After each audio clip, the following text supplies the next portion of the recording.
Petir menyambar hebat di atas pelawangan. Langit malam yang biasanya tenang kini dipenuhi kilat menyilaukan dan angin kencang yang memporak-porandakan tenda para pendaki. Teriakan panik terdengar dari sisi barat area perkemahan. Alia! Alia nggak ada. Suara Fitri nyaris tenggelam di tengah suara badai. Senter di tangannya bergetar seiring tubuhnya yang lemas. Matanya nanar memandangi tenda yang kosong. Fadli, sang pemandu senior, langsung keluar dari tendanya dengan wajah tegang. Apa maksudmu Alia nggak ada? Dia tadi terakhir sama kamu, kan? Fitri mengangguk cepat, air mata mulai mengalir. Dia bilang mau keluar sebentar buat cari udara, habis itu aku ketiduran. Di tenda sebelah, Raka yang sejak awal pendakian tampak lebih dekat dengan Alia, segera bangkit sambil menggenggam buku tua yang selalu dibawa gadis itu. Dia ninggalin ini, dan halaman terakhirnya berubah, ini nggak ada sebelumnya, ucapnya dengan suara gemetar. Dia menunjukkan halaman lusuh dengan tulisan samar yang mulai menghitam seperti dibakar dari dalam. Aku hanya mengikuti jejak kakakku. Jangan cari aku jika belum siap melihat yang sebenarnya. Andra dan Jehan, pasangan muda yang ikut rombongan itu, segera menyusul keluar. Kita harus cari dia sekarang. Ini di gunung, bukan taman kota, seru Andra sambil menyalakan headlampnya. Namun langkahnya tertahan ketika Fadli mengangkat tangan, matanya menyipit menatap ke arah hutan di ujung jalur tebing. Tidak sekarang, tidak dalam kabut seperti ini. Hutan di belakang situ, bukan tempat yang bisa dimasuki sembarangan. Reno, pendaki yang dikenal berani dan sering solo hiking, mendekat. Mau tunggu pagi? Kalau dia tersesat dan tergelincir malam-malam begini, dia bisa mati beku. Fadli menatap Reno dengan rahang mengeras. Kamu pikir aku belum pernah kehilangan orang di sini? Dengar baik-baik, banyak yang hilang di jalur ini, bukan karena jurang atau dingin, tapi karena mereka masuk ke wilayah yang bukan untuk manusia.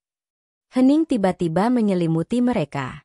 Suara badai terasa menjauh seolah waktu berhenti. Jehan menggigil. Apa maksudmu, Fadli? Fadli menunduk.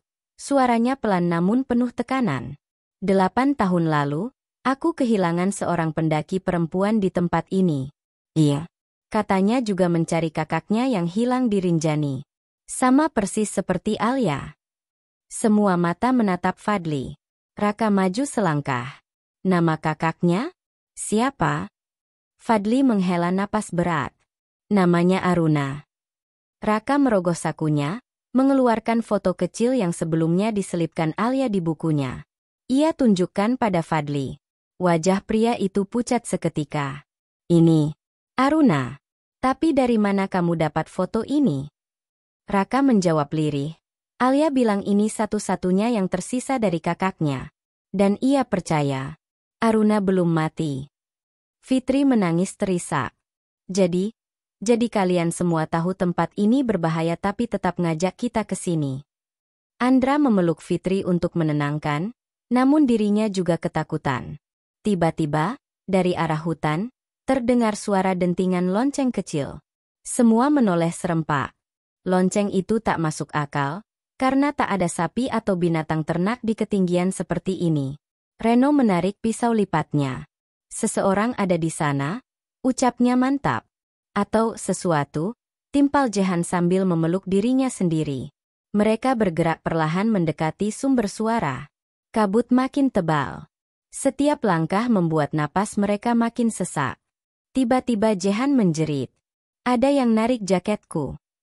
Semua senter mengarah padanya, tapi tak ada siapapun di sekitarnya. Cuma ranting pohon.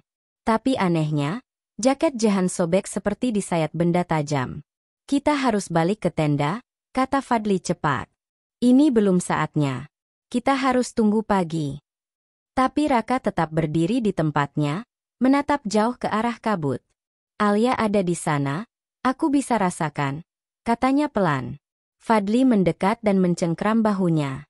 Kalau kamu nekat malam ini, kamu nggak akan balik. Raka menatapnya balik, matanya berkaca-kaca. Aku janji ke Alia untuk jagain dia. Aku nggak bisa tinggal diam. Fadli menunduk sejenak, lalu berkata lirih. Kalau begitu, Kita tunggu sampai pukul 4 pagi. Kabut biasanya reda saat itu. Kita turun ke danau, ke Segara Anak. Aku nggak bisa pastikan kamu ketemu Alia di sana, tapi kalau memang dia nyari jejak kakaknya, maka jalurnya bukan ke puncak, tapi ke balik danau. Di tenda, suasana mencekam. Fitri tak berhenti menangis. Jehan duduk memeluk lutut, membaca doa tanpa henti. Andra bolak-balik mengecek ponselnya, tapi tak ada sinyal. Reno diam-diam menyiapkan peralatan mendaki di ranselnya. Sementara itu, Raka membuka kembali buku Alia. Halaman demi halaman berubah.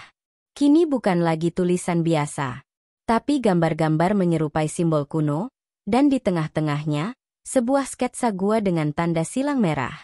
Tepat di bawah gambar itu tertulis, "Bila kau temukan tempat ini, jangan masuk sendirian." Raka memejamkan mata. Hatinya berdebar. Dalam diam, ia tahu, petualangan ini bukan sekadar mencari Alia. Ini adalah perjalanan ke masa lalu yang belum selesai. Dan Gunung Rinjani menyimpan rahasia yang lebih kelam dari sekadar mitos. Kabut turun seperti tirai tebal menelan seluruh Plawangan. Tepat pukul 4 pagi, rombongan kecil itu kembali berkumpul. Wajah-wajah mereka pucat, tak satu pun dari mereka bisa tidur semalam. Bahkan Jehan, yang biasanya cerewet, kini hanya menatap kosong ke arah tenda Alia yang masih terbuka. Fadli berdiri paling depan dengan tas carrier di punggungnya dan senter tergantung di dada. Kita akan turun ke Segara Anak. Jalurnya curam dan licin. Tidak ada yang boleh tertinggal atau keluar dari rombongan. Dan yang paling penting, jangan panggil nama Alia selama perjalanan, ucapnya tegas. Fitri memegang lengan Raka erat-erat. Kalau kita nggak nemuin dia, kalau dia, Raka memotong pelan, kita akan temukan dia. Hidup. Mereka mulai menuruni jalur berliku yang dibalut kabut. Tanah licin, akar pohon menyembul seperti tangan-tangan tua yang mencengkeram langkah mereka. Di sepanjang jalan, suara aneh mulai terdengar. Terkadang seperti bisikan, terkadang seperti langkah kaki yang mengikuti dari belakang. Reno sesekali menoleh tajam, namun hanya melihat dedaunan bergoyang. Ini bukan cuma kabut, bisiknya pelan ke Jehan yang gemetar di belakangnya. Di satu titik, Fadli menghentikan langkah. Kalian dengar? Semua diam. Lalu terdengar suara tawa perempuan. Halus dan menggema. Tapi bukan dari satu arah, melainkan dari segala penjuru. Alia? Tanya Fitri refleks. Tiba-tiba Fadli berbalik dan menampar pundaknya. Jangan sebut namanya. Semua terdiam. Lalu dari balik pepohonan, muncul siluet perempuan berbaju putih, berdiri jauh di ujung pandangan mereka. Ia hanya berdiri, tidak bergerak, tidak melambai. Tapi mereka semua melihatnya. Itu dia, seru Andra. Namun ketika Reno melangkah cepat mendekati, siluet itu hilang seketika. Yang tersisa hanya aroma bunga melati yang tajam menusuk hidung. Perjalanan ke danau menjadi semakin berat.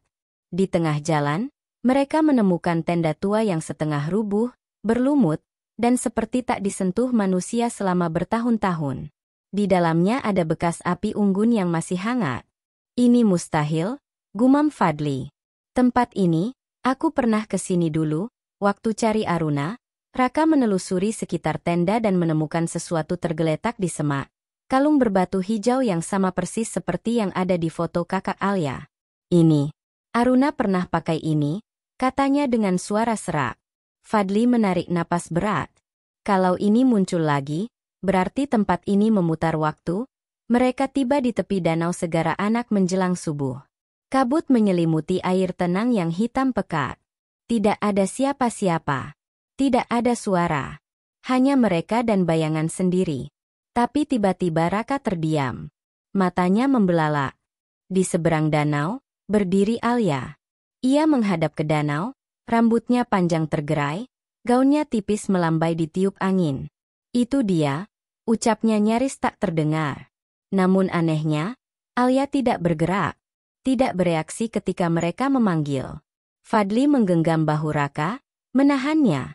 Kalau dia tidak menoleh, itu bukan Alia.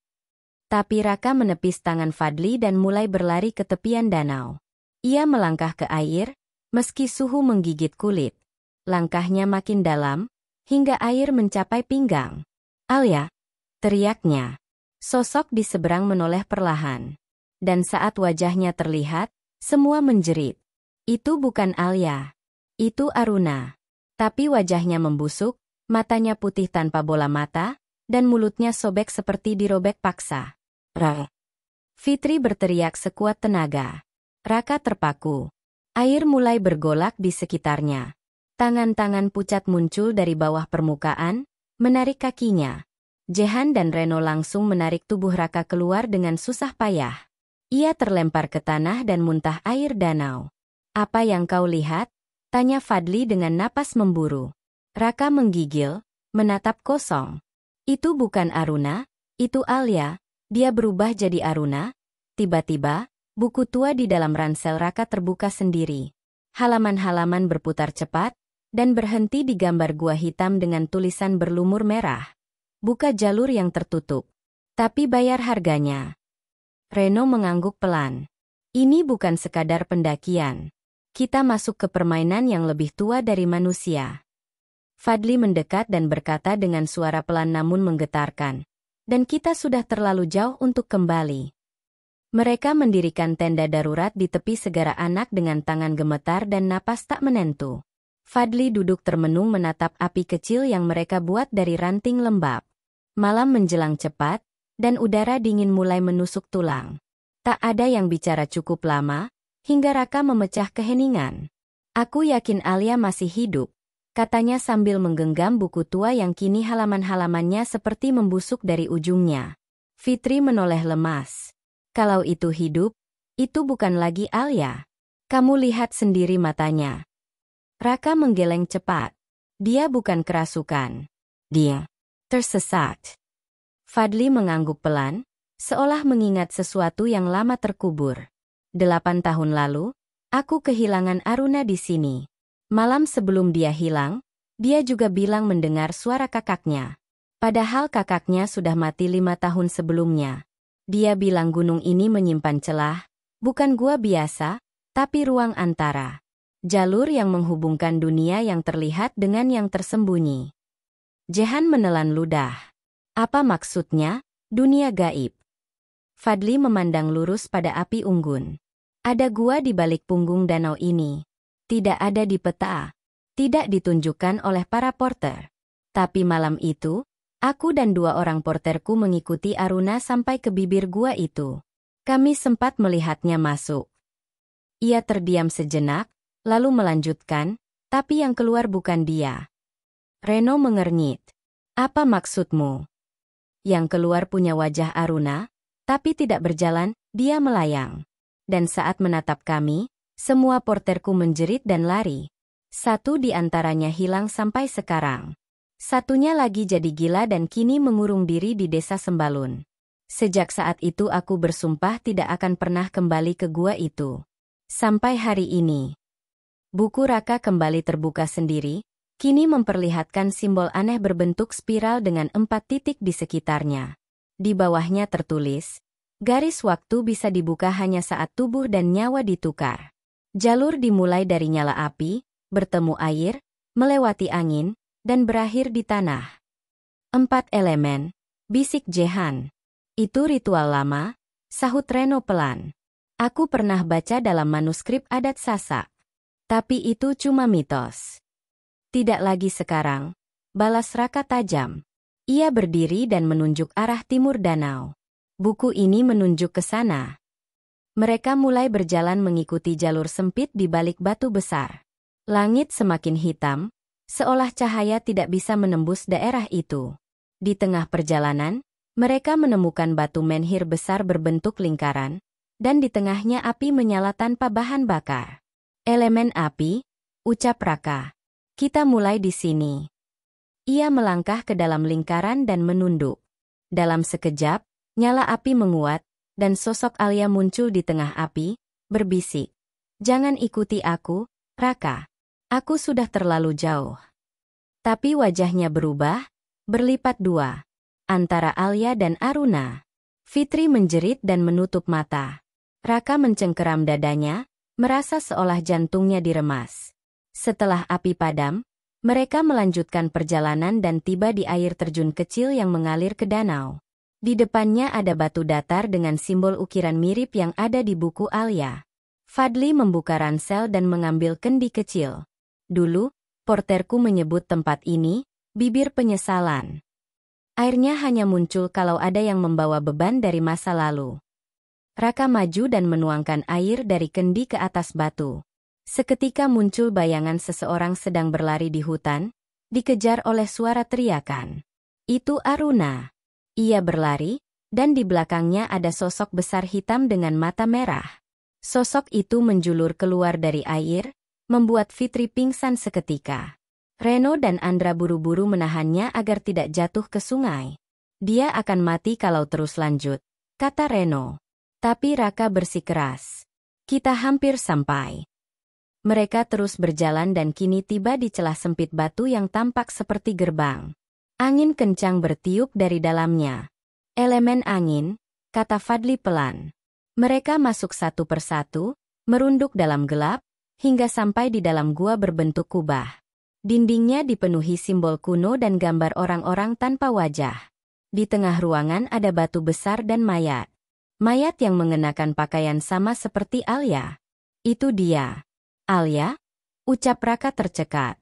Ia maju, menyentuh tangan mayat itu, dingin dan rapuh. Tapi saat menyentuh, seluruh ruangan berguncang, dan suara-suara mulai terdengar dari balik batu.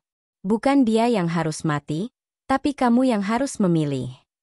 Suara itu tidak dari satu orang, tapi dari banyak. Dari semua yang pernah hilang di Rinjani.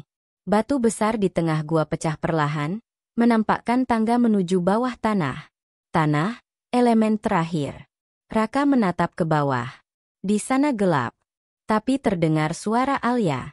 Menangis. Tolong aku. Dan tanpa ragu, ia melompat ke dalam. ChatGPT. Raka terjatuh dalam lorong sempit yang basah dan lembab, tubuhnya membentur dinding batu dan tanah berkali-kali hingga akhirnya menghantam dasar gua dengan keras. Kepalanya pusing, tapi suara tangis Alia yang menggema dari kedalaman lorong membuatnya langsung memaksa tubuhnya untuk bangkit. Di atas sana, Reno, Fadli, dan yang lainnya hanya bisa memanggil tanpa jawaban. Jehan mencoba menuruni tangga batu, tapi getaran hebat di dinding gua membuatnya mundur ketakutan. Kita nggak bisa masuk. Gua ini hidup, teriak Jehan panik. Fadli mengerutkan kening. Tempat ini memilih siapa yang boleh masuk, dan siapa yang tidak. Sementara itu di bawah, Raka menyusuri lorong sempit yang terus bergetar seperti organ tubuh hidup. Di dindingnya, ia melihat ukiran-ukiran wajah, ratusan, bahkan ribuan. Semua tanpa mata, tanpa mulut, hanya lekuk cekung kosong yang seakan menatapnya. Cahaya dari senter kecil di dadanya bergetar hebat, seolah enggan menerangi kegelapan ini. Suara tangis itu semakin dekat, namun kini diselingi suara lain. Suara geraman. Berat. Dalam. Seperti napas makhluk yang tidak berasal dari dunia ini. Tiba-tiba, di tikungan sempit, Raka menemukan ruangan besar. Di tengahnya berdiri seorang perempuan dengan rambut panjang tergerai, punggung menghadap. Alia? Bisiknya. Perempuan itu menoleh, dan seketika lutut Raka goyah. Wajah itu adalah Alia, tapi matanya kosong, pipinya basah oleh air mata hitam, dan di dahinya terukir simbol spiral merah yang sama seperti di buku tua. Kamu datang juga, Raka? Katanya lirih. Kenapa kau kesini? Raka mendekat perlahan. Aku janji jagain kamu. Aku janji aku bakal cari kamu, kemanapun kamu pergi. Tiba-tiba, tubuh Alia bergetar. Kamu nggak seharusnya masuk ke sini, aku udah tukar hidupku untuk lihat kakakku lagi. Tapi tempat ini nggak membiarkan aku kembali. Suara-suara dari dinding ruangan mulai terdengar, jeritan, tangis, bisikan. Dinding itu hidup. Apa yang kamu lihat? Tanya Raka pelan. Aku lihat Aruna. Dia memang datang ke tempat ini. Tapi yang keluar bukan dia. Yang keluar itu hanya tubuhnya, jiwanya tertinggal. Aku mencoba menjemputnya, tapi dia sudah menjadi bagian dari sini. Raka menunduk. Aku bisa bantu kamu. Kita bisa pulang. Tiba-tiba, lantai ruangan retak dan muncul sosok besar mengerikan dari bawah tanah. Makhluk hitam raksasa dengan 4 tangan, wajah penuh mata, dan tubuh dari kabut dan tanah yang mengalir. Kalian bukan bagian dari kami. Suaranya bergema hingga mengguncang dada. Raka menarik Alia dan berusaha mundur, tapi lorong telah tertutup. Makhluk itu menunjuk Raka. 1 jiwa harus tinggal. 1 jiwa bisa pulang. Alia menangis. Aku sudah memilih tinggal. Jangan ambil Raka. Dia nggak salah. Makhluk itu mengangkat tangannya dan cahaya dari langit-langit gua mengalir turun membentuk lingkaran di sekitar mereka. Gambar spiral terbentuk di tanah, dan muncul 2 kursi batu di tengah lingkaran. Duduk. Pilih. Siapa yang pulang, siapa yang menghilang. Di atas, Fadli merasa tanah di bawahnya bergetar. Dia harus segera kembali. Kalau tidak, gerbang akan menutup selamanya. Reno menggenggam tombak lipatnya. Kita nggak bisa diam. Kita harus cari cara turun. Tapi Jehan menunjuk ke dinding gua. Lihat. Dinding itu mulai mengeluarkan bayangan-bayangan aneh. Sosok Aruna muncul samar-samar di sela kabut. Ia menunjuk ke sebuah batu kecil dengan ukiran aneh. Fadli buru-buru menggali di sekitarnya dan menemukan liontin tua milik Aruna. Ini miliknya, mungkin ini kuncinya. Di dalam gua, Raka dan Alia kini duduk di kursi batu. Di depan mereka, makhluk hitam itu membuka telapak tangannya dan muncul 2 versi masa depan. Satu menunjukkan Raka berhasil turun, hidup, tapi Alia tinggal di gua selamanya. Yang lain menunjukkan Alia kembali, tapi Raka terlupakan dari dunia. Namanya tak ada di daftar pendaki, foto-fotonya hilang, ibunya tak mengenalnya lagi. Satu akan dikenang, satu akan dilupakan. Suara makhluk itu menggema. Raka menatap Alia. Kamu harus pulang. Ibumu butuh kamu. Aku bisa tinggal. Tapi Alia menggeleng keras. Enggak. Aku yang bawa kamu ke sini. Ini salahku. Cahaya di langit-langit mendadak meledak, dan waktu seakan berhenti. Sosok Aruna muncul di antara kabut dan meletakkan tangannya di bahu Alia. Biarkan aku, gantikan kamu. Kamu masih bisa kembali. Makhluk hitam itu mendesis. 3 jiwa untuk 2 kursi. Salah satu harus hilang dari segalanya. Di luar, Fadli menggenggam liontin Aruna dan menaruhnya di atas tanah berukir spiral. Seketika, gua bergetar hebat dan cahaya terang menyilaukan muncul dari dalam lubang. Raka dan Alia terangkat ke udara, tubuh mereka dipisahkan oleh cahaya. Aruna tersenyum lirih. Jangan tangisi aku. Aku sudah terlalu lama di sini. Pulanglah, adikku. Dan saat semuanya terang, semuanya lenyap. Ketika cahaya mereda, hanya Raka dan Alia yang tergeletak di bibir danau. Liontin Aruna berada di dada Alia. Di belakang mereka, gua telah hilang. Tak ada jejak, tak ada pintu. Hanya batu dan kabut. Tapi dari jauh, suara Aruna masih terdengar, sangat pelan, sangat halus. Hiduplah, dan jangan kembali. Dan langit Rinjani pagi itu bersih. Sangat bersih. Tapi tak seorang pun dari rombongan itu akan pernah lupa bahwa di balik kabut, Rinjani menyimpan gerbang yang seharusnya tak pernah dibuka. Adli berjalan paling depan, langkahnya berat namun pasti, menyusuri jalur setapak menuju bibir kawah segara anak yang mulai berkabut. Fitri menggigil bukan karena dingin semata, melainkan karena bisikan-bisikan halus yang terus ia dengar sejak malam tadi. Raka memeluk buku tua yang kini terasa semakin hangat seolah hidup. Jehan menggenggam tangan Andra erat-erat, keduanya tak saling bicara sejak kejadian di bawah pohon beringin. Sementara Reno, yang semula pendiam, mendadak lebih sering menoleh ke belakang seolah merasa diikuti. Mereka tiba di sisi danau saat matahari hanya menjadi bayangan samar. Airnya tenang, terlalu tenang, memantulkan sosok seseorang yang berdiri di seberang danau. Itu, Alia, bisik Fitri terperanjat. Tapi tak seorang pun menjawab. Sosok itu tak bergerak.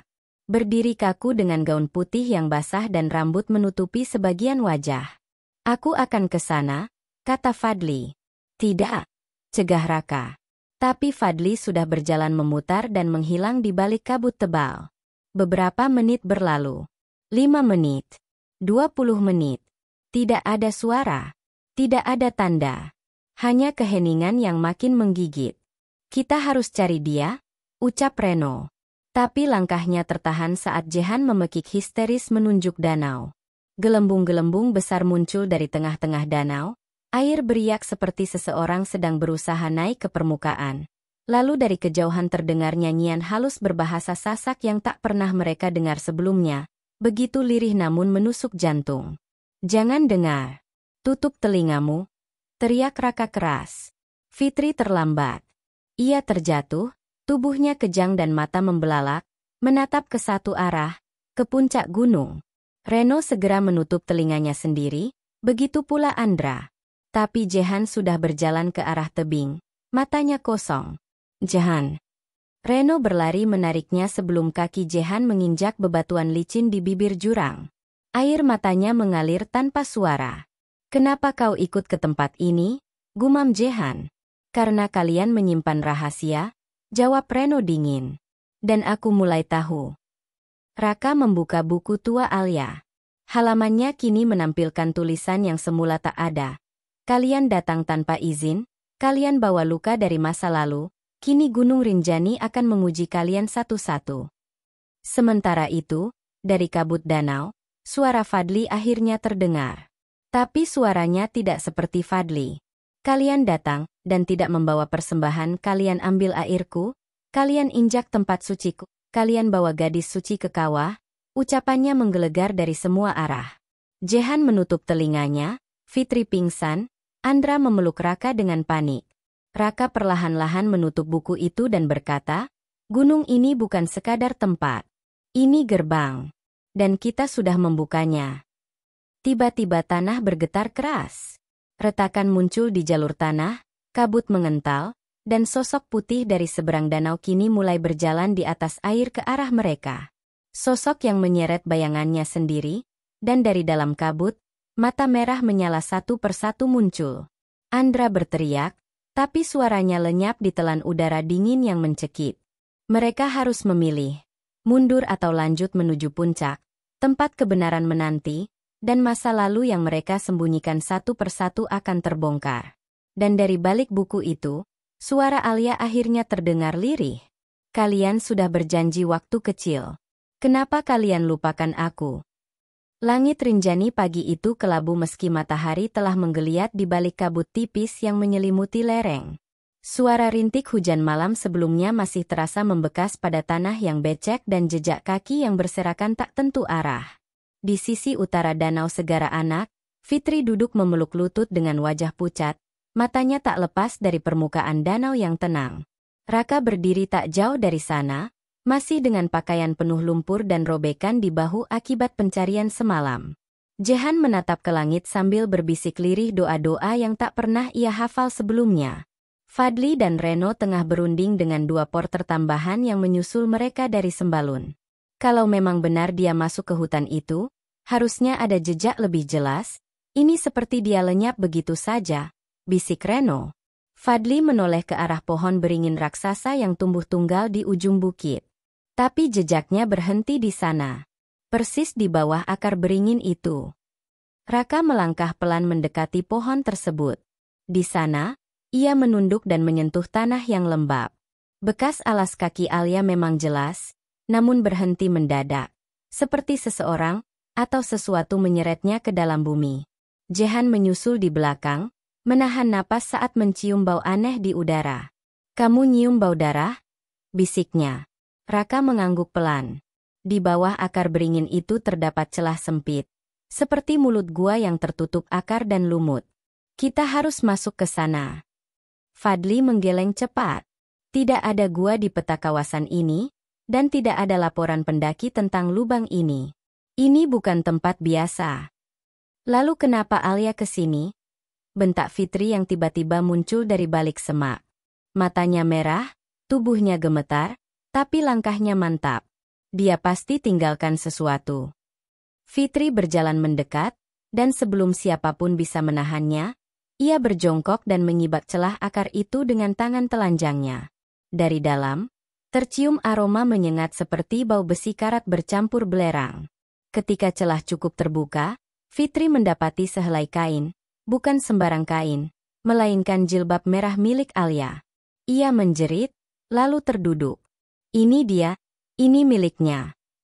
Raka membantu Fitri bangkit, sementara Fadli memasang tali pengaman dan lampu kepala. Kita harus cari tahu.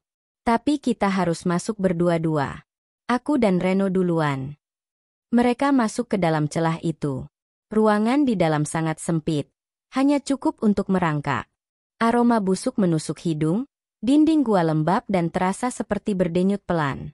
Setelah sekitar 10 menit merayap, mereka tiba di sebuah ruangan kecil yang cukup untuk berdiri. Di sana ada kursi batu. Dan di atasnya, tergeletak selembar buku catatan Alia. Di dalamnya, tertulis tangan Alia yang rapi namun tergesa. Jika kalian membaca ini, aku mungkin sudah tak ada. Tapi jangan salahkan Rinjani. Aku melihat mereka. Makhluk-makhluk yang dulu hanya bisa kulihat di mimpi. Mereka memanggilku, dan aku menjawab. Mereka bilang aku terpilih. Aku harus ikut. Mereka menungguku selama ratusan tahun. Fadli terpaku. Reno membuka halaman selanjutnya. Ada sketsa-sketsa aneh, menyerupai sosok manusia namun bermata banyak dan bertanduk, dengan sayap seperti kelelawar. Tiba-tiba terdengar jeritan dari belakang, suara Jehan. Raka dan Fitri yang baru masuk menyusul segera. Jehan kenapa? Dia tadi ikut kalian, kan? Enggak, dia di belakang. Raka menyusuri kembali lorong dengan senter, namun tak menemukan Jehan. Hanya satu hal yang ia temukan. Liontin kecil milik Jehan tergantung di akar yang meneteskan cairan kemerahan. Mereka memutuskan kembali keluar gua dan memberi tanda pada pohon itu agar tak ada pendaki lain masuk. Tapi yang terjadi selanjutnya membuat semuanya guncang. Saat mereka sampai di luar, langit gelap seperti senja padahal waktu baru menunjukkan jam 9 pagi. Semua suara alam lenyap, tak ada angin, tak ada kicau burung, hanya diam. Danau Segara Anak memantulkan cahaya hitam, seperti cermin hitam raksasa. Dan dari arah air, sosok-sosok mulai muncul. Makhluk tinggi, kurus, dengan kepala panjang dan tubuh penuh luka terbuka yang menganga, seolah tak pernah sembuh. Mereka berjalan pelan, tidak menuju tenda, tapi ke arah pohon beringin. Raka mundur perlahan sambil menahan napas. Tapi Fitri, yang matanya sekarang kosong, justru melangkah maju. Mereka memanggilku juga, bisiknya. Alia memanggilku, aku juga dipilih. Fitri jangan, teriak Reno, namun terlambat. Fitri sudah berjalan ke danau. Ia masuk ke dalam air hitam itu tanpa suara, lalu tubuhnya perlahan tenggelam. Bukan seperti orang tenggelam, tapi seperti diserap oleh permukaan danau. Fadli dan Reno berlari ke arah itu, tapi sebelum bisa menyentuhnya, Fitri sudah lenyap. Dan saat mereka hendak menoleh, mereka baru sadar, Raka tidak ada. Suara tawa halus bergema dari hutan di belakang mereka. Mereka berbalik. Raka berdiri di sana, atau sesuatu yang menyerupainya. Mata Raka merah menyala, dan kulitnya bukan lagi kulit manusia, tapi kelabu dan pecah-pecah seperti batu terbakar. Kalian gak seharusnya ke sini, suaranya bergema. Reno menarik Fadli dan berlari, tak peduli ransel atau peralatan lain. Mereka terus lari hingga matahari benar-benar terbit. Anehnya, saat mereka sampai ke pos terakhir, semua tampak normal. Pendaki lain tetap ada, pemandu lain tetap hilir mudik. Mereka meminta tolong pada tim SAR, tapi setelah pencarian 7 hari, tidak ada yang ditemukan. Tidak Alia, tidak Jehan, tidak Fitri, tidak Raka, tidak juga celah gua, atau pohon beringin raksasa itu. Seolah semuanya hanya mimpi. Namun malam sebelum pulang ke kampung halaman, Fadli membuka tasnya. Di dalamnya, ada buku catatan yang bukan miliknya. Buku Alia. Dan di halaman terakhir tertulis dengan darah. Siapapun yang membaca ini, sekarang kau telah dipanggil. Jangan coba kembali ke Rinjani. Kau tak akan pulang.